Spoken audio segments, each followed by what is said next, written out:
Well, good evening. It's Caroline Stevens seeking the truth. Huawei HS2, UK, EU, China to infinity and beyond.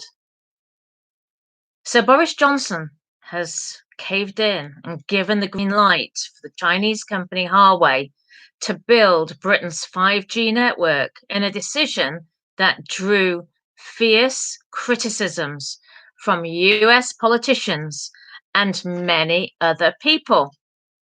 So Huawei lives up to its name, a splendid achievement.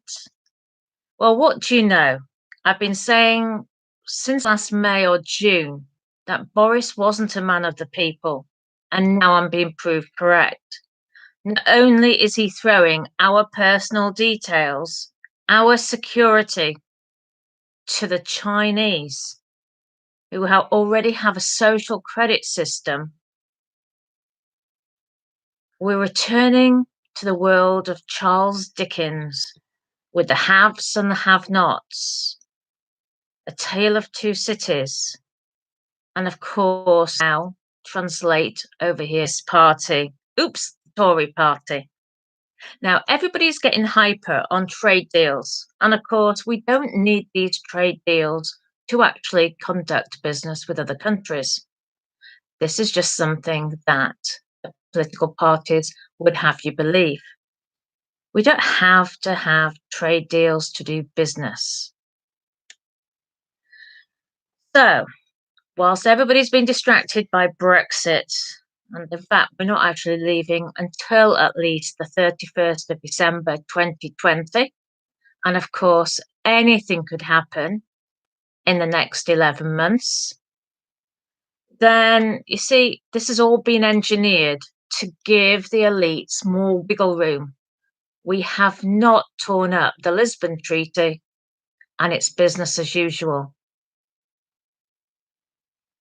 So, remember, the elites wanted everybody to have the euro and they wanted to have an integrated railway system. This wiggle room allows our government to get more and more bits of the jigsaw in place, all for the United Nations. Now let's move on to HS2. I'm going to make this show very short and sweet. And I'm going to show you a graph from this week's paper. You see that graph? So we've got the escalating costs. This is what the graph's showing escalating costs of the HS2 project. Well, it is an EU project, trying to not make it so glossy. It is an EU project because they gave a nominal £30 million at the start of the project.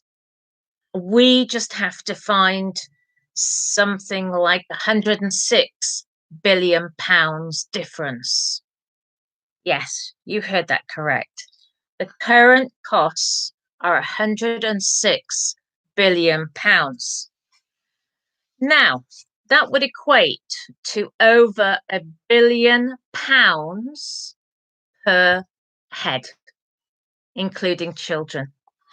So with the HS2 chief executives earning upwards of £750,000 a year and redundancy payments made above those allowed for conventional civil servants, and you might ask, why have we got redundancy payments when it's in its infancy? Well, I don't know the answer to that. Maybe ask Boris Johnson, maybe ask your MP. But this project, as you can see, is very controversial. So indeed, in 2012, Boris Johnson said HS2 was not right.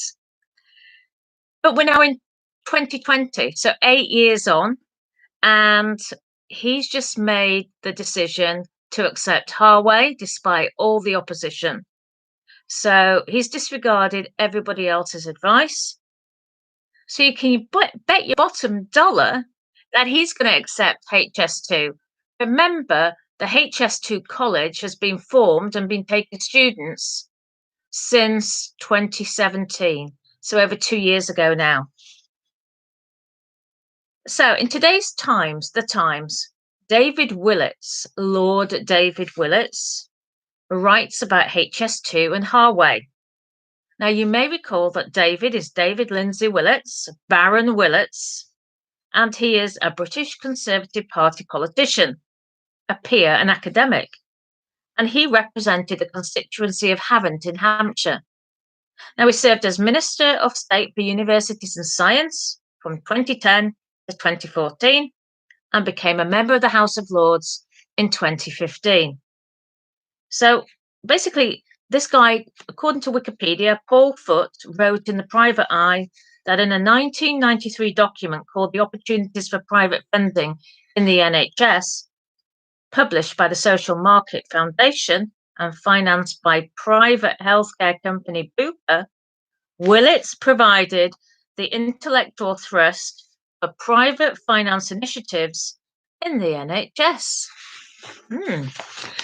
Well, Willits was forced to resign from his post by the Standards and Privileges Committee over an investigation into Neil Hamilton in 1996, when it found that he had dissembled in his evidence to the committee over whether pressure was put on to an earlier investigation into Hamilton. So back to Lord Willits' column in the Times, and it is obvious that he supports both Huawei and HS2. So this is the cartoon actually that is in the Times. Let me just show you. I don't know if you can see that. Okay, so Huawei and Boris Johnson.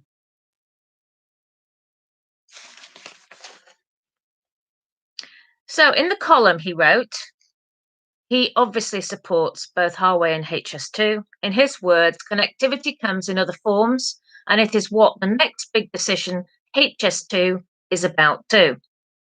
Our outdated transport system means we have smaller travel to work areas than other major competitors. That lowers our productivity and our wages. He goes on to say, we should opt for speed and connectivity. If France could take such a bold decision back in the 70s, we should be able to do the same today. But yet earlier in the column, he'd said the UK took money out of the mobile phone industry with a 3G auction and did not invest enough in 4G. We need to catch up with 5G. Yesterday's announcement of the partnership with Huawei is an effective way to do that. It gets more people, more access, more rapidly than any other model. Now, it's interesting actually because the MP for Bath posed a question about 5G and the potential health risks, and she didn't get a very satisfactory answer in the House yesterday. This government does not care. This government is doing exactly what it wants. And because the Tories have now got a huge majority, thanks to certain individuals who will remain nameless, but I'm sure you know who they are, people who stood aside to let the Tories have carte blanche to dictate to the rest of us, then this is the predicament we are in today. Now I'm going to show you, just to finish off, this is the map of, I found this on the internet. Let me get this the right way up. I need to get, right, I don't know if you can see, but this is the map. I'm going to put it really, really close now and move it back a bit, perhaps. Now, I'm going to hold it there. Now that network, that coloured network, is the railway system that is being proposed, goes throughout Europe, and it shows HS2. Now, this network from the UK, up from Scotland into Ireland, and down through Calais, and way down into the bottom of France. And all I'm going to say at the moment is, remember, we've signed up to the Marrakesh Declaration, the UN Migration Compact, and it's quite clear that this project is not just simply a vanity project, but it's a lot more. But I'm going to cover that in another show because there's lots to talk about. I've got the evidence from an EU website. So when I do part 3, I'll give you the website details for you to have a look for yourself. But is this a vanity project? The key is the EU wanted every nation state to produce its own high-speed network, and they obviously gave a very small nominal amount to do so. So it's, 30 million as opposed to 106 billion. Who gave the government authority to spend taxpayers' money on chief executives earning over 700,000 pounds a year? Northern Powerhouse, the Mayor of Manchester, Andy Burnham, Lord Willits, certain key individuals are promoting the HS2 project. This is Jacques Delors' project from 1993. This is where we connect with the rest of Europe. This doesn't mean we're leaving, far from it. I would rather skip HS2. I would rather take back our constitution than keep on with the EU constitution. 106 billion pounds, more than 1 billion pounds per person. Are you prepared for that? Thanks for watching and listening. Please do share this video. It's totally scandalous. This isn't any old Brexit. This is Boris's Brexit. It's business as usual. Bye for now.